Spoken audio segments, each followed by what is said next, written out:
اللہ تعالیٰ کہاں ہے 9 گھنٹے کا بیان، حضرت میر معاویہ 6 گھنٹے کا بیان، حضرت حسین بن علی 6 گھنٹے کا بیان، حضرت صدیق اکبر 6 گھنٹے کا بیان، حضرت عثمان غنی 6 گھنٹے کا بیان۔ اسی طرح آ رہا ہے حضرت عمر رضی اللہ تعالیٰ کے حوالے سے، حضرت حسن کے حوالے سے، بنات طیبات کے حوالے سے آ رہا ہے، آئے گا۔ میں ان دنوں دیکھ رہا ہوں ہمارے بہت سارے حضرات دشمنان صحابہ کو خوش کرنے کے لیے انہی کی مجالس میں جا کر، انہی کے جلسوں میں جا کر اہل بیت کے ترانے پڑھتے ہیں، پڑھنے چاہیے۔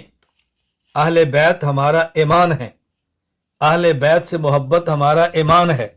اہل بیت کی دشمنی اور بغض یہ کفر ہے، نفاق ہے، جدل ہے، منافقت ہے، کوئی شک کی بات نہیں ہے۔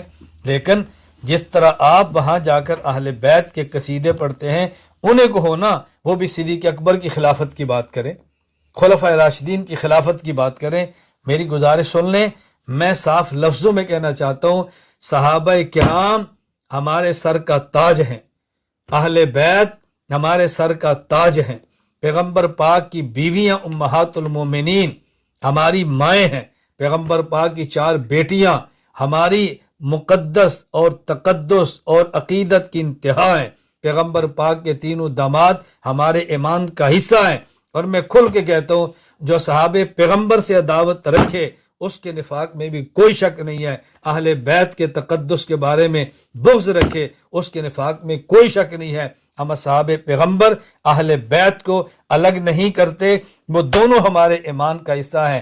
نہ ہم رافضی ہیں ہم حضرت علی کی محبت میں صحابہ کو چھوڑ دیں، نہ ہم ناسبی ہیں کہ ہم حضرت میر معاویہ اور صحابہ کی محبت میں اہل بیت اور علی کو چھوڑ دیں۔ ہم ناسبی بھی نہیں، ہم رافضی بھی نہیں، ہم اہل سنت والجماعت ہیں۔ اہل بیت اور صحابہ سب سے ایمان رکھتے ہیں، محبت رکھتے ہیں، ان کی محبت کو ایمان سمجھتے ہیں، احسان سمجھتے ہیں، اور ان سے بغض کو کفر و نفاق سمجھتے ہیں۔